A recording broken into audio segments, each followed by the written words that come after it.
In this video, we're going to do the unboxing of the EVGA 3060 non-TI XC. This has 2 fans and is one of the most affordable entry-level graphics cards. Stay with me and we'll see what's on the inside.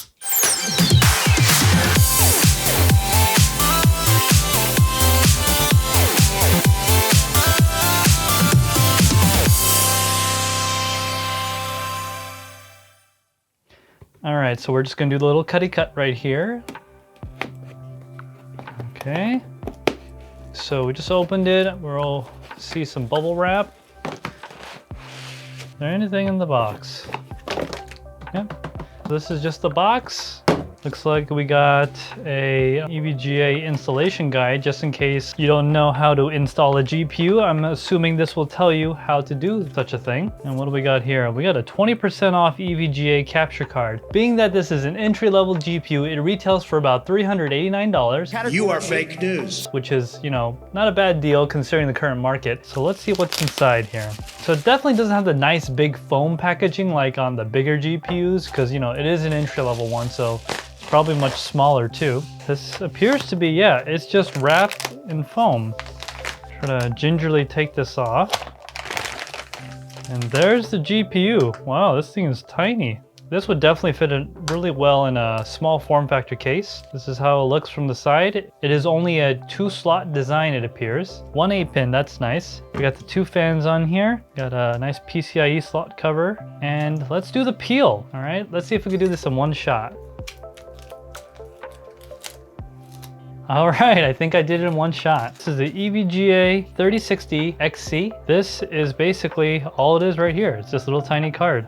And sudden scene change. So it's been 2 months since that first portion of that video has been shot because the whole second half of that video rapidly changed as time went on with this 3060 card. In fact, all 3060. As we all know by now, the 3060 was supposedly hash rate limited on Ethereum. However, all of that changed only like a month or so after this card came out. It was rated for half the hash rate. So if you plugged it into a regular system without the special driver or anything, more on that later, it would hash at 25 mega hash or thereabouts, 28 mega hash if you overclocked it correctly. So first of all, it has to be in a electrically 16x connection. So what I mean by that, this, my friends, is a 16x riser. So you would need something like this if you're plugging into something like a mining motherboard. A traditional riser like these right here, you got the riser, you got the cable and all that, this isn't gonna work. The drivers for this card are gonna detect that it is actually a 1x connection instead of the full 16x. Another thing you'll need is to have one of these bad boys plugged in. What are these? These are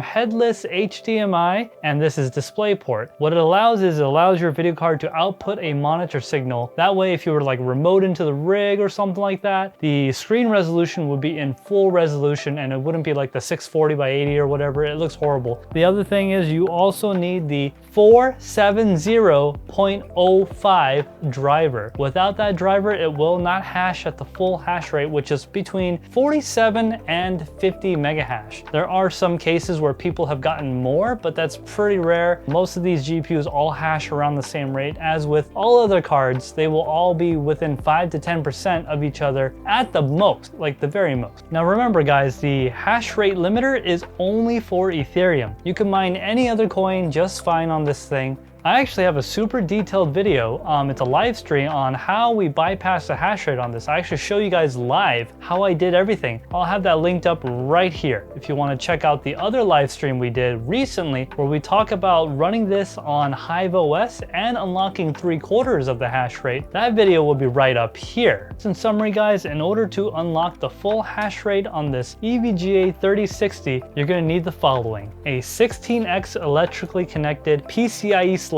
to the motherboard, a monitor or a HDMI or DisplayPort headless dummy plug plugged in so it detects that it's giving out video signal, and it also needs the 470.05 NVIDIA driver. It needs all 3 of those things to work correctly. This is one of the smallest GPUs of this generation and I really like it. Go ahead and get subscribed because you're going to see this exact GPU used in a mini ITX build, and that's going to be in that new Dan case thingy. It's really cool. cool. Go ahead and make sure you get subscribed. And if you guys liked what you saw here, go ahead and leave a comment down below. If you have any questions, feel free to let me know down there as well. I am part of the Misfit Mining Discord. I am one of the founders of that Discord. Come get joined. We got a whole bunch of great people in that community. That is actually the best place to contact me, right in the Discord. Again, guys, thanks for joining me on this 3060 showcase. Thanks guys for watching, and we'll see you in the next one.